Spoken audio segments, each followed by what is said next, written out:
Hey everyone, welcome to study glows. मेरा नाम है डॉक्टर सरिता।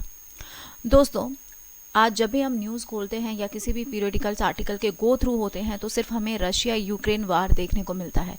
सबको पता है कि वार सिर्फ और सिर्फ डैमेज करता है, चाहे सोशली हो, इकोनॉमिकली हो, ग्लोबल लेवल पर हो, किसी भी तरीके से ये डैमेज ही करने के लिए रिस्पॉन्सिबल है। जो देश जीतता है वो भी बहुत ही ज़्यादा प्रभावित होता है, वहाँ भी बहुत ज़्यादा क्षति होती है। अगर हम लोग यहाँ पर बात करें यूक्रेन और रशिया की, तो हम देख रहे हैं कि 11-12 दिन इस वार के हो चुका है। हर तरीके से यूक्रेन चाह रहा है नेगोशिएट करने के लिए, लेकिन वो टर्म कंडीशन नहीं बन पा रही है जहाँ पे ये नेगोशिएशन सक्सेसफुल हो सके। यूक्रेन के जो विदेश मंत्री हैं उन्होंने भी अपील की है भारत से। उन्हें लगता है कि भारत एक ऐसा कंट्री है जो कि यहाँ मीडिएशन का बेहतर काम कर सकता है और भारत से भी कंटिन्यूसली वो बात करने में लगे हुए हैं। हालांकि यूक्रेन और भारत के रिलेशन के बारे में हम लोग बात करें तो यूक्रेन ने कई दफ़ा भारत का साथ नहीं दिया है। यहाँ पर देखा जाए तो कई जगह हमें ऐसा मालूम पड़ता है कि यूक्रेन जो है ये सिर्फ एक मीडियम बना हुआ है नाटो और जो रशिया है इसके बीच में, यानी कि जो ईस्टर्न नेशंस हैं और जो वेस्टर्न नेशंस हैं इनके बीच में एक मीडियम बना हुआ है। इनके बीच में कहीं ना कहीं कोल्ड वार सा हमेशा रहता है नाटो और रशिया के बीच में।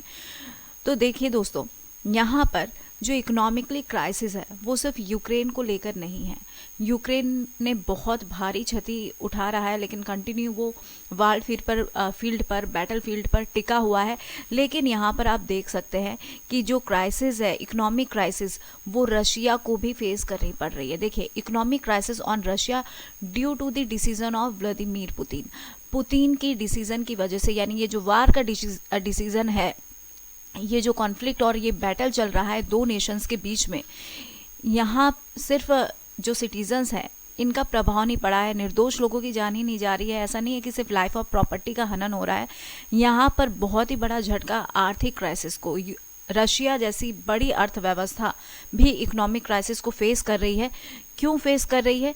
क्योंकि सप्लाई के ऊपर बहुत गहरा इसका असर पड़ा है और सप्लाई पे असर पड़ने की वजह से जो चीज़ें हैं वो 30% एक्सपेंसिव हो गई है। यहाँ पर आप देख सकते हो दोस्तों कि जो रशियन प्रेसिडेंट है पुतिन, इन्होंने यूक्रेन पे ही सिर्फ अटैक नहीं किया है। यूक्रेन पे जो इन्होंने अटैक किया है, इन्होंने खुद अपने नेशन के ऊपर भी एक इकोनॉमिक अटैक कर दिया है, यानी कि आर्थिक हमला जो है ये खुद इनके नेशन पर भी हुआ है। और जो पुतिन के लिए बहुत ही ज़्यादा डिफिकल्ट है कि जिस हिसाब से इकोनॉमिक डैमेजेस हो रही है और सोशल लेवल पे जिस हिसाब से सोसाइटी में उथल पुथल हो गई है, सामाजिक जो स्थिति थी वो यहाँ पे बिगड़ रही है, तो ये पुतिन के लिए भी बहुत ही ज़्यादा चिंता वाला टॉपिक हो चुका है।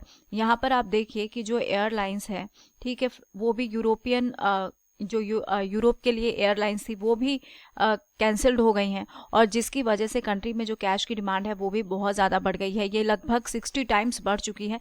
तो देख सकते हैं कि महंगाई के इस दौर से यूरोप में इतनी तेज़ी से इतने बड़े जो आर्थिक रूप से स्ट्रांग ये जो नेशन है, इसको इतना ज़्यादा इतनी कम समय में आर्थिक मंदी आप कह सकते हैं कि झेलने को मिल रही है।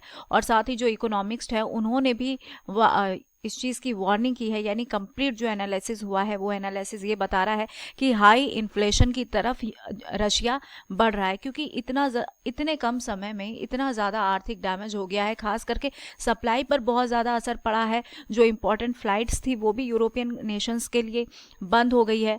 इस वजह से जो कैपिटल का आउट फ्लो है वो बहुत ही ज़्यादा धीमा पड़ गया है। और इसका रिजल्ट क्या हो रहा है कि जो डेवलपमेंट है नेशन की, वो ग्रोथ भी काफ़ी धीरे पड़ चुका है। बहुत सारे पब्लिक फिगर्स हो गए, एसोसिएशंस हो गई, बहुत से एमपीज हो गए, उन्होंने इस वार को अपोज किया।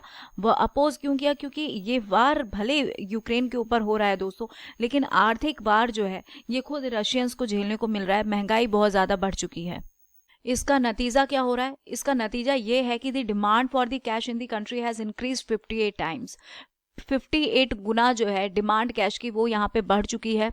यूक्रेन की जनता और साथ ही रशिया की जनता दोनों ही इस युद्ध के आर्थिक इम्पैक्ट को, जो कि बहुत ही ज़्यादा बुरा असर डाल रहा है लोगों के जीवन पे, लोगों की लाइवलीहुड पर, उसको झेल रहे हैं और युद्ध का विरोध कर रहे हैं। नेटो नेशंस ने, अमेरिका ने बहुत सारे बैन्स इम्पोज कर दिए हैं रशिया पर, जिसका सीधा असर इकोनॉमिक क्राइसिस के तौर पर रशिया पर देखने को मिल रहा है।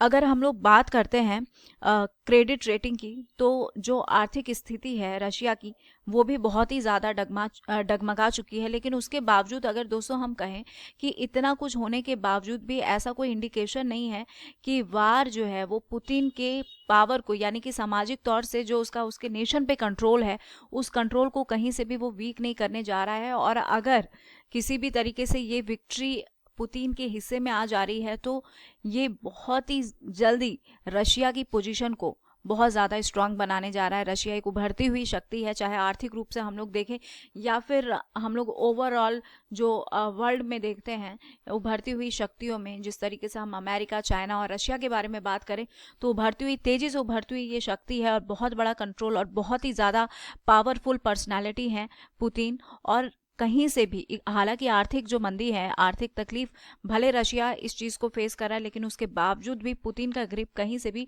लूज नहीं होने जा रहा है। और ये कहीं ना कहीं रशियंस के लिए बहुत ही ज़्यादा शॉकिंग है कि इतने कम समय में इतना बड़ा जो इकोनॉमिक इम्पैक्ट है वार का, वो उन्हें देखने को मिल रहा है। ठीक है, रूबल जो है वहाँ की जो ऑफिशियल करेंसी है रूबल, वो भी डॉलर के मुकाबले देख सकते हैं कि 84 रूबल पर डॉलर जो है ये गिर चुकी है। ठीक है, तो आप देख सकते हैं कि rouble has reached its lowest level against the dollar, dollar के मुकाबले ये अपने लोएस्ट लेवल पे जा चुकी है। और इससे क्या हुआ है दोस्तों, इंपोर्ट एक्सपेंसिव हो गया है, यानी कि आयात जो कराया जा रहा है, कहीं पर भी कोई भी नेशन का इंपोर्ट सस्ता होना चाहिए और उसका एक्सपोर्ट महंगा होना चाहिए। एक्सपोर्ट आप ज़्यादा कर रहे हैं ज़्यादा दाम का, तो आपके लिए आर्थिक रूप से ये आपकी स्थिति को स्ट्रांग करेगा। हालांकि इंपोर्ट और एक्सपोर्ट किस तरीके से करना चाहिए, ऐसा नहीं है कि जितना ज़्यादा आप कर रहे हैं तो वो आपकी आर्थिक स्थिति को स्ट्रांग करेगा। आपको अपने नेशंस के लिए भी जो भी कमोडिटीज़ और सर्विस है उसको सेफ रखना पड़ता है आपके नेशन के प्रोग्रेस के लिए। तो लेकिन फिर भी यहाँ पे बता दूँ कि ये जो रूबल डाउन हो गया है, लोएस्ट लेवल पे पहुँच गया है, तो ये रशिया के इंपोर्ट को इसने बहुत ही ज़्यादा प्रभावित किया है, बहुत ही महंगा बना दिया है रशिया के लिए इंपोर्ट करना। वैसे भी बहुत सारे नेशंस ने रशिया के साथ अपने जो ट्रेड थे ठीक, यानी कि जो इंटरनेशनल ट्रेड्स हो रहे थे रशिया के साथ, उसको भी काफ़ी हद तक बैन किया है, रोक के रखा हुआ है। और इससे जो फाइनेंशियल मार्केट है वो बहुत ज़्यादा डगमगा गया है रशिया का। और एक आर्थिक मंदी रशिया जैसे देश को झेलने को मिल रही है युद्ध की वजह से। तो देखिए, युद्ध हमेशा, चाहे नेशन कितना भी पावरफुल क्यों ना हो, कितना भी वीकेंड क्यों ना हो, लेकिन युद्ध जो है पावरफुल नेशन को भी कहीं ना कहीं बहुत ही बुरी तरीके से इफेक्ट डालता है। तो यहाँ पर आपको ये जानने को मिला होगा दोस्तों कि किस तरीके से एक पावरफुल नेशन युद्ध की वजह से आर्थिक मंदी को झेल रहा है, वो भी बहुत ही कम दिनों के अंदर। So here is the end of this lecture. Thank you so much for your attention.